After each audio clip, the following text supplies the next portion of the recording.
সিরিয়ার ভূখণ্ড থেকে প্রায় ২৫০টি ছাগল চুরি করে সেগুলো ফিলিস্তিনের অধিকৃত পশ্চিম তীরে নিয়ে যাওয়ার অভিযোগ উঠেছে ইসরায়েলি সেনাদের বিরুদ্ধে।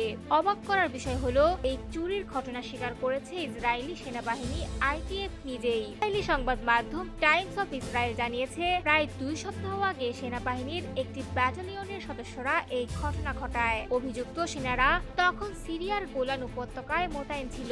প্রসঙ্গত, ২০২৪ সালের ডিসেম্বরে সিরিয়ার সাবেক প্রেসিডেন্ট বাশার আল আসাদের পতনের পর পরিস্থিতির সুযোগ নিয়ে ইসরায়েল গোলান উপত্যকার একটি বড় অংশ দখলে নেয়। সেই দখলদারিত্বের মধ্যেই ঘটে যায় এই অদ্ভুত চুরির ঘটনা। অন্যদিকে ইসরায়েলি সংবাদ মাধ্যম জানিয়েছে, গোলান ব্রিগেডের সেনারা মাঠে চড়তে থাকা ছাগলগুলো দেখতে পায়, যেগুলো ছিল সিরীয় খামারিওদের মালিকানাধীন। এরপর পরিকল্পিতভাবেই ছাগলগুলো ধরে ফিলিস্তিনের পশ্চিম তীরে পাঠানো হয়। প্রতিবেদন অনুযায়ী পশ্চিম তীরে আগে থেকেই ট্রাক প্রস্তুত রাখা ছিল।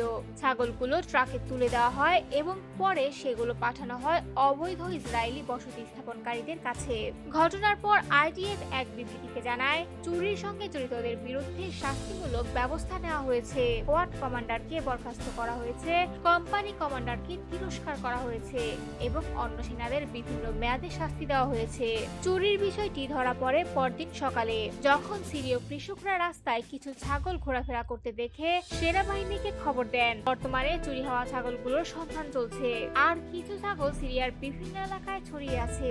এই ঘটনা শুধু চুরি নয়, বরং দখলদারিত্বের বাস্তব চিত্রের আরেকটি উদাহরণ বলেই মনে করছেন বিশ্লেষকরা।